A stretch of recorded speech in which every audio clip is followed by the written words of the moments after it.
மனம் தரும் பணம். ஆமாங்க. நம்ம மனச நம்ம பணத்தை அட்ராக்ட் பண்ணிக்கிட்டே இருக்கு. மனச வச்சு நம்ம பணத்தை ஈர்ப்பதற்கான சில உறுதிமொழிகள் சொல்லி தரேன். இத நீங்க நோட் பண்ணிக்கோங்க. சொல்ல நீங்க நோட் பண்ணிக்கோங்க. எழுதி வச்சுட்டு நீங்க திரும்ப திரும்ப சொல்லுங்க. நிச்சயமா உங்களுக்கு தேவையான பொருளாதாரம் உங்களுக்கு வந்து சேர்ந்து போகும். கஷ்டமா இருக்குங்க. பணம்னாலே கஷ்டமா இருக்குங்க. எங்கெங்க கிடைக்குது? பணம் இல்லங்க. இந்த மாரி நெகட்டிவான வார்த்தைகள முதல்ல வார்த்தைகள்ல இருந்துங்க, வாயில இருந்து இல்லங்க. உங்க மனசுல இருந்து முதல்ல சொல்றதுக்கு பதிலா இந்த மாரி வார்த்தை சொல்லி தான் பாருங்களேன். எவ்வளோ தாங்க செலவு பண்ண போறோம் இதுக்கு? செலவே கிடையாதுங்க. நம்ம நெனைக்கிறத நம்ம மனச வந்து மாத்திக்க போறோம். அவ்வளோதான். நம்ம மனச மாத்தும்போது நமக்கு தேவை. மனநிலை மட்டும் மாறுனா போதுமா? சூழ்நிலை மாறணுமே. சூழ்நிலை மாறுறதுக்காக தான் மனநிலை மாத்துறோம். சூழ்நிலை மாத்துறதுக்கு இன்னும் சில விஷயங்கள் செய்ய போறோம். ஒரு சின்ன பரிகாரம் தாங்க. ரொம்ப பவர்ஃபுல்லான பரிகாரம். மனம் தரும் பணம். ஆமாங்க. நம்ம மனச நம்ம பணத்தை அட்ராக்ட் பண்ணிக்கிட்டே இருக்கு. மனச வச்சு நம்ம பணத்தை ஈர்ப்பதற்கான சில உறுதிமொழிகள் சொல்லி தரேன். இத நீங்க நோட் பண்ணிக்கோங்க. சொல்ல நீங்க நோட் பண்ணிக்கோங்க. எழுதி வச்சுட்டு நீங்க திரும்ப திரும்ப சொல்லுங்க. நிச்சயமா உங்களுக்கு தேவையான பொருளாதாரம் உங்களுக்கு வந்து சேர்ந்து கொண்டே இருக்கும். சரி, ஃபர்ஸ்ட் நம்ம பண்ண வேண்டியது, நம்மகிட்ட கம்மியா பணம் இருந்தாலும் சரி, சப்போஸ் பணம் இல்லனாலும் சரி, இல்ல பணம் நெறைய தேவைப்பட்டாலும் சரி, முதல்ல பணம் இல்ல. ரொம்ப கஷ்டமா இருக்குங்க. பணம்னாலே கஷ்டமா இருக்குங்க. எங்கெங்க கிடைக்குது? பணம் இல்லங்க. இந்த மாரி நெகட்டிவான வார்த்தைகள முதல்ல வார்த்தைகள்ல இருந்துங்க, வாயில இருந்து இல்லங்க, உங்க மனசுல இருந்து முதல்ல தூக்கி போடுங்க. உண்மையா தானே சொல்றேன் நானு. இல்லன்னு தானே சொல்ல முடியும். இருக்குன்னு சொல்ல முடியும். இருக்குன்னு நீங்க சொல்ல வேண்டாம். நீங்க எதுவுமே பண்ண வேண்டாம். நம்புங்க. எனக்கு கிடைச்சுக்கிட்டு இருக்குன்னு நம்புங்க. இப்ப நல்லா கவனிச்சுக்கோங்க. இப்ப ஒரு பிசினஸ் பண்றீங்க, ஒரு வேலைக்கு போறீங்க, பணம் தேவைப்படுகிறது அப்படின்னா, நீங்க என்ன பண்றீங்க? பணம் இல்லன்னு நெனச்சுக்கிட்டே கேட்டுட்டு இருக்கீங்க. இல்லன்னு நெனச்சுக்கிட்டு, உள்ளுக்குள்ள நெனச்சுக்கிட்டு கேட்டுட்டு இருக்கீங்க. நீங்க இனிமே மனச எப்படி மாத்த போறீங்கன்னா, பணம் எனக்கு கிடைத்துக் கொண்டிருக்கிறது. நான் பணத்தை ஈர்க்கும் காந்தமாக, மேக்னெட்டாக மாறிக்கொண்டிருக்கிறேன். பணம், செல்வ செழிப்பு என்னை வந்து சேர்ந்து கொண்டிருக்கிறது. எனக்கு தேவையான பணம் கிடைச்சுக்கிட்டு இருக்கு. எப்படியும் நீங்க சொல்ல போறீங்க. சரிங்களா? இல்லன்னு சொல்றதுக்கு பதிலா இந்த மாரி வார்த்தை சொல்லி தான் பாருங்களேன். எவ்வளோ தாங்க செலவு பண்ண போறோம் இதுக்கு? செலவே கிடையாதுங்க. நம்ம நெனைக்கிறத நம்ம மனச வந்து மாத்திக்க போறோம். அவ்வளோதான். நம்ம மனச மாத்தும்போது நமக்கு தேவையான செல்வ செழிப்பு வரும். சரிங்களா? அப்ப திரும்ப சொல்றேங்க. நான் காந்தமாக மாறிக்கொண்டிருக்கிறேன். என்னை தேடி செல்வ செழிப்பு வந்து கொண்டிருக்கிறது. நான் அந்த செல்வ செழிப்பை அடைந்து கொண்டிருக்கிறேன். நான் செல்வந்தனாக வாழ்ந்து கொண்டிருக்கிறேன். புரியுதுங்களா? இந்த மாரி வாக்கியங்கள், இதே வாக்கியங்கள கூட சொல்லுங்க. இதே மாரி வாக்கியங்கள் நீங்களும் உருவாக்க முடிஞ்சா நல்ல பாசிட்டிவான வார்த்தைகளா, இல்ல, கஷ்டம், கடன் தீரணும் இந்த மாரிலாம் வாக்கியங்கள்லாம் வைக்காம, இந்த மாரி நல்ல பாசிட்டிவான வார்த்தைகள் வைக்க சூப்பரா உங்களோட மனநிலை மாற ஆரம்பிக்கும். சரி, அடுத்தது மனநிலை மட்டும் மாறுனா போதுமா? சூழ்நிலை மாறணுமே. சூழ்நிலை மாறுறதுக்காக தான் மனநிலை மாத்துறோம். சூழ்நிலை மாத்துறதுக்கு இன்னும் சில விஷயங்கள் செய்ய போறோம். ஒரு சின்ன பரிகாரம் தாங்க. ரொம்ப பவர்ஃபுல்லான பரிகாரம். இப்ப நீங்க வந்து பணம் வைக்கிறீங்க. ஒரு பண பெட்டியில வச்சிருக்கீங்க. அந்த மாரி பெட்டிலாம் எங்கங்க? பெட்டி வச்ச காலம்லாம் அந்த காலங்க. இப்போ வந்து எங்கங்க அப்படின்னு சொல்றீங்களா? ஏடிஎம் கார்டு தான் யூஸ் பண்றோம். ஆன்லைன்ல தான் பர்ச்சேஸ் பண்றோம். இந்த மாரி எல்லாம் பண்ணாலும், எப்படியுமே நீங்க வீட்ல கொஞ்சம் பணம் வச்சிருக்கணும். அதுவும் எந்த பணம் தெரியுங்களா? இந்த வீடியோ பார்த்துட்டு இருக்கிற நீங்க எந்த கண்ட்ரில இருக்கீங்களோ, இப்ப இந்தியால இருக்கீங்க அப்படின்னா, இந்தியாவோட ஹையர் டைமென்ஷன் ரூ. 500 இப்ப. இப்ப நீங்க எந்த கண்ட்ரில இருக்கீங்களோ, அந்த கண்ட்ரியோட ஹையர் டைமென்ஷன் அமௌண்ட்.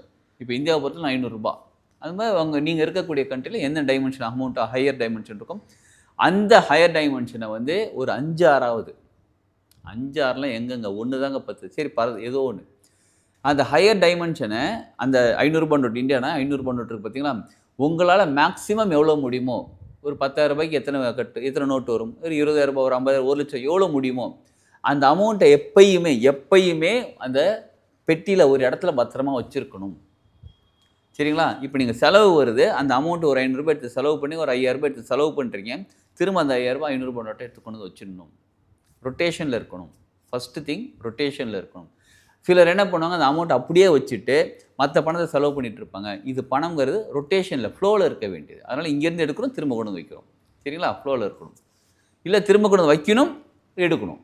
புரியுதுங்களா? அந்த மாரி ஃப்ளோல இருக்கணும் மணி.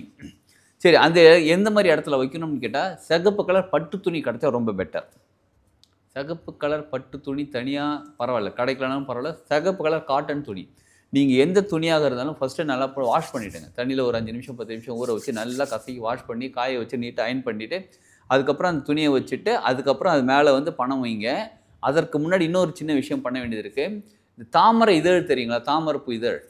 தாமரை இதழ் கிடைக்கும். சரிங்களா? தாமரை இதழ் என்ன பண்ணுங்க, கோயில்ல போனா கூட தாமரை பூ குடுப்பாங்க. இல்ல சில இடத்துல தாமரை பூ வாங்கிட்டு, அந்த இதழ் இருக்கு பாருங்க, அந்த இதழ வந்து இந்த நோட்டு புக் நடுவுல வச்சு அப்படியே போட்டு வச்சிருப்பாங்க. மூடி வச்சிருப்பாங்க.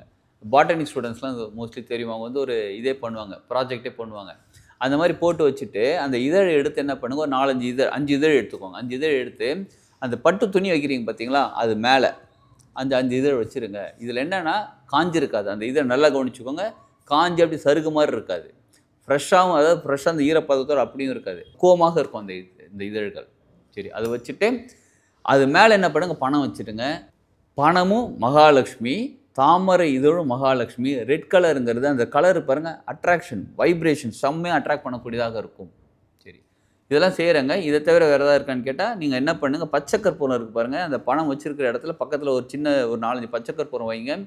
சில இடத்துல வந்து உங்களுக்கு அந்த லோட்டஸ் ஆயில்னு கிடைக்கும், தாமரை எண்ணெய்னு கிடைக்கும். சரிங்களா, அது பர்ஃப்யூம் மாதிரி கூட கிடைக்கும். அதை ஒரு பண்ணி ஸ்ப்ரே பண்ணி விடுங்க. அதை சுற்றி பணத்து மேலே கிடையாது, சுற்றி ஸ்ப்ரே பண்ணி விடுங்க. இப்போ அது முடிஞ்சாலும் நேச்சுரலாக இருந்தால் ரொம்ப சிறப்புங்க. இப்போ நல்லா கவனிச்சுக்கோங்க, தாமரை இதழ்.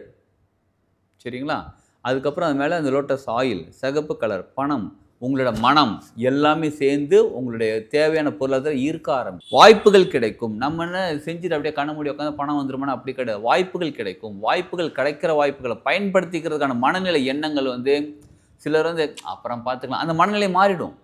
மாறி செயல் செய்ய ஆரம்பிச்சிருவீங்க. அந்த புதிய ஐடியா கிடைக்கும். அது எப்படி இம்ப்ளிமெண்ட் பண்ணணும் தெரியும். செயல் செய்ய செய்ய உங்களுக்கு பொருளாதாரம் வந்து சேர ஆரம்பிக்கும். ரொம்ப சிம்பிளான டெக்னிக்காக இருக்கேன்னு கேட்குறீங்களா? எஸ், ரொம்ப சிம்பிளான விஷயம். இயற்கை எப்பயுமே ரொம்ப சிம்பிளாக தாங்க இருக்கக்கூடியது. ரொம்ப கஷ்டப்படாதுங்க எதுவுமே இயற்கையில். நம்மளும் இயற்கையாகவே இருந்து அந்த இயற்கையோடு சேர்ந்து வாழ்ந்து ரொம்ப கஷ்டப்படாமல் சின்ன சின்ன விஷயங்கள் செய்கிறோம். பெரிய பெரிய வாழ்க்கையில் மாற்றங்கள் ஏற்படுத்தி பொருளாதாரத்தில் மிக உயர்வை அடைவோம் நாம். சரி, இதை பற்றி இன்னும் டீட்டெயில் வேறு தெரிஞ்சுக்கணும், எனக்கு பணம், பொருளாதாரம் இதெல்லாம் நல்லா இருக்கிறதுக்கான கோர்சஸ் எதாவது இருக்கா, கிளாஸ் எதாவது படிக்கலாமான்னு கேட்குறீங்களா? வீடியோவில் வரக்கூடிய காண்டாக்ட் நம்பர் காண்டாக்ட் பண்ணுங்கள். அந்த கோர்ஸ் டீட்டெயில் பற்றி தெரிஞ்சுக்கோங்க, கிளாஸ் ஜாயின் பண்ணுங்கள். நிச்சயமாக வாழ்க்கையில் பொருளாதாரத்தில் சூப்பராக உயர ஆரம்பிக்கலாம். இந்த வாய்ப்பை பயன்படுத்தி கொள்ளுங்கள். வாழ்க்கையில் முன்னேறுவோம். வாழ்க வளமுடன்.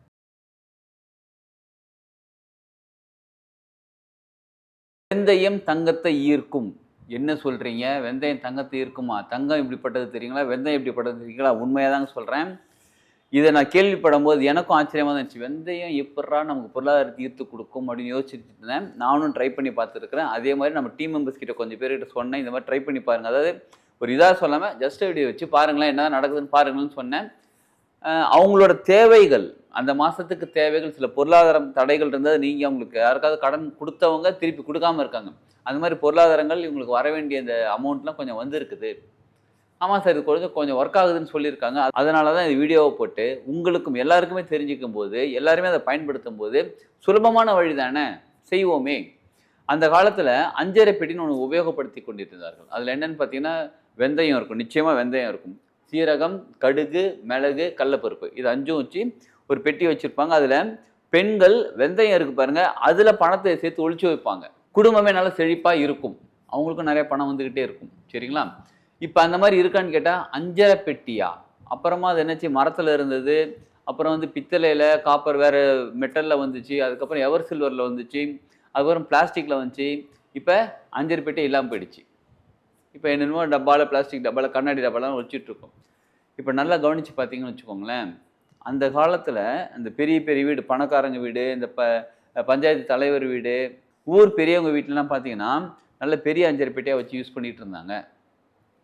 அப்போ நம்ம ஏன் இப்போ யூஸ் பண்ணுறதுன்னு கேட்குறீங்களா? இப்பையும் சில வீட்டில் நல்லா கவனிச்சுக்கோங்க, சில வீட்டில், சில பணக்காரங்க வீட்டில் அஞ்சரை பெட்டி பயன்படுத்தி கொண்டு தான் இருக்கிறார்கள். நம்ம ஃபேஷன்னு சொல்லி பயன்படுத்தலை. சரி, ஓகே, அஞ்சரை பெட்டி விடுங்க, வெந்தயத்துக்கு வாங்கன்றீங்களா? அஞ்சரை பெட்டியில் வைக்கக்கூடிய இந்த காம்பினேஷன் இருக்குது பாருங்கள், வெந்தயம், கடுகு, மிளகு, சீரகம், கடலைப்பருப்பு, இது ஒரு காம்பினேஷன். இது ஒரு எனர்ஜி சக்தி ரிசீவ் பண்ணக்கூடியது. இது சூட்சமத்தில் அவங்க பயன்படுத்தியிருக்காங்க அந்த காலத்தில். பட் இப்போ நம்ம ஏதோ ரீசனில் விட்டுட்டோம். இது ஏன் 1 5 வச்சாதான், ஒரே பாக்ஸ்குள்ளே வச்சா தான் அந்த எனர்ஜி கிடைக்கும்னு? ஆமாம், அதில் முக்கியமாக வெந்தயம். இப்போ நம்ம தான் வீட்டில் வெந்தயமும் வச்சுருக்கோமே, இது கடலைப்பருப்பு எல்லாமே தான் இருக்குது அப்படின்னா, இந்த காம்பினேஷன் நீங்கள் முடிஞ்சால் அஞ்சரை பெட்டி கிடச்சிது அப்படின்னா நீங்கள் வாங்கி பயன்படுத்த ஆரம்பிங்க. நிச்சயமாக அதில் வெந்தயத்தை வைங்க, அதில் பணம் போட்டு வைங்க, நிச்சயமாக உங்களோட பொருளாதாரம் மாற ஆரம்பிக்கும். சரி, இன்னொரு விஷயம் சொல்லி கொடுத்துட்றாங்க, இதையும் தெரிஞ்சுக்கோங்க. இது வந்து பரிகாரம்னு வச்சுக்கோங்களேன்.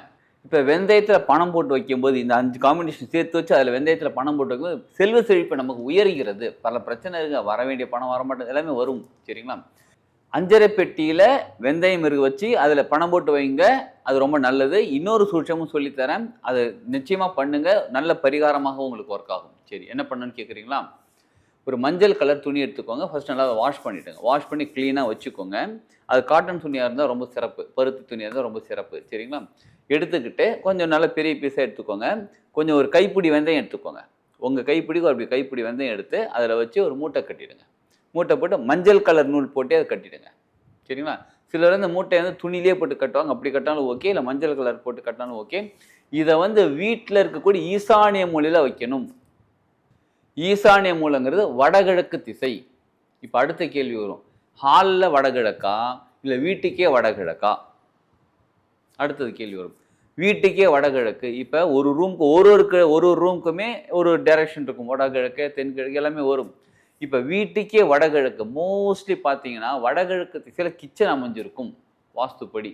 எங்கள் வீட்டில் அந்த பக்கம் கிச்சன்லாம் இல்லைங்க அப்படின்னா பரவாயில்ல, வடகிழக்கு திசையில் அந்த மூட்டை கொண்டு போய் வைக்கணும். அது தரையில் வைக்கலாமா, இல்லை டேபிள் போட்டு வைக்கலாமா, இல்லை லாஃப்டில் வைக்கலாமா, எங்கே வைக்கணுன்றதை தரையில் வைக்கணும்னு அவசியம் கிடையாதுங்க. அட்லீஸ்ட் ஒரு 3 feet 4 feet ஹைட்டில் இருக்கிற மாதிரி வச்சுக்கோங்க. சரிங்களா? ஒரு டேபிள் போட்டு ஒரு சேர் போட்டு அங்கே வச்சுருங்க. எங்கள் வீட்டில் கிச்சன் வடகிழக்கு திசையில் ஈசானிய மூலையில் தாங்க இருக்குது. அந்த கார்னரில் பார்த்தீங்கன்னா ஷெல்ஃபு நாங்கள் வச்சுருக்குறோம். அந்த ஷெல்ஃபில் வைக்கலாமா, வைங்க. எங்கள் வீட்டில் கிழக்கு திசை ஈசானிய மூலை பக்கமாக தான் எங்களுக்கு வந்து ஸ்டவ் வச்சுருக்கோம் நாங்கள். அந்த மேடை இருக்குது, அந்த ஓரத்தில் வைக்கலாமா, வைக்கலாம். அங்கே எப்படிங்க வைக்கிறது, ஒரு கண்ணாடி பவுல் மாதிரி எடுத்துக்கோங்க. சரிங்களா? ஒரு கண்ணாடி பவுல் வாங்கிக்கோங்க. சப்போஸ் இல்லைன்னா கூட அந்த பவுல் அங்கே ஓரமாக வச்சுட்டு அதில் வெந்தயம் துணி போட்டு அந்த கட்டுறீங்க பாருங்கள், அந்த மூட்டை எடுத்து வச்சுருங்க. 48 நாளைக்கு ஒரு தடவை மாற்றணும் அதை. சரி, இது அங்கே வச்சுட்டு என்ன ஆகும், என்ன ஆகும்னு கேட்குறீங்கன்னா, உங்கள் வீட்டுடைய எனர்ஜி லெவல் மாற ஆரம்பிக்கும். நல்லா கவனிச்சுக்கோங்க, ஒவ்வொரு பொருளுமே ஒரு ஒரு சக்தி. வீட்டில் உப்பு இருந்தால் மகாலட்சுமி சக்தி. அதனால தான் சொல்லுவாங்க தெரியுங்களா, வீட்டில் உப்பு எப்பயுமே தீந்து போயிடுச்சுன்னு சொல்லக்கூடாது. வீட்டில் இல்லை, அதாவது அரிசி உப்புலாம் வந்து மகாலட்சுமி சக்தி எப்பயுமே வீட்டில் இருக்கணும், நிறைஞ்சிருக்கணும். அதனால் அந்த காலத்தில் பார்த்தீங்கன்னா மூட்டை மூட்டை அரிசி வாங்கி வச்சுருப்பாங்க. உப்பு எப்பயுமே அந்த பீங்கான் கப்பு இருக்குது, பீங்கான் ஜாடி இருக்குது பாருங்கள், அதில் ஃபுல்லாக நிரப்பி வச்சுருப்பாங்க. மண் கோலை அதில் நிரப்பி வச்சுருப்பாங்க, ஃபுல்லாக இருக்கும். இப்போ என்னாச்சு, இப்போ தான் தீந்து போச்சுன்னா, அதாவது நிறைய வீட்டில் வந்து உப்பு தீந்து போன பிறகு போய் வாங்குறாங்க. அந்த மாதிரி வாங்கக்கூடாது. அரிசி தீந்து போன பிறகு போய் வாங்குறாங்க, வாங்கக்கூடாது. அதே மாதிரி தான் வெந்தயமும் எப்பயுமே வீட்டில் இருக்கணும். ஊறுகாய் அப்படின்னு சொல்கிறோம் பார்த்தீங்களா, அது எப்படி குபேரருக்கு உகந்ததோ அதே மாதிரி வெந்தயமும் குபேரருக்கு உகந்தது.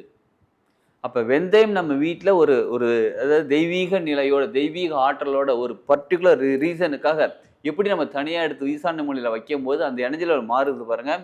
அந்த மாறுறதுனால குபேரன் சக்தி, அதாவது வீட்டுக்குள்ளே இருக்கக்கூடிய பொருளாதார சக்தி உயர ஆரம்பிக்கும். உங்கள் வீட்டுக்கு தேவையான பொருளாதாரம் கிடைக்க ஆரம்பிக்கும். கோல்டு, தங்கம்னு சொல்கிறோம் பாருங்க.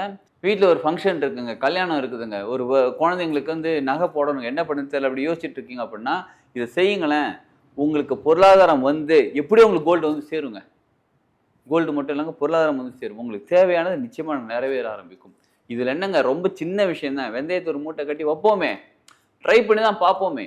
நிச்சயமாக நம்ம எதுக்கு, நம்ம வாழ்க்கை மாறுறதுக்கு, நம்ம வாழ்க்கை நல்லபடியாக இருக்குது தானே, செய்வோமே. செஞ்சு தான் நம்ம வாழ்க்கையை முன்னேற்றிப்போமே.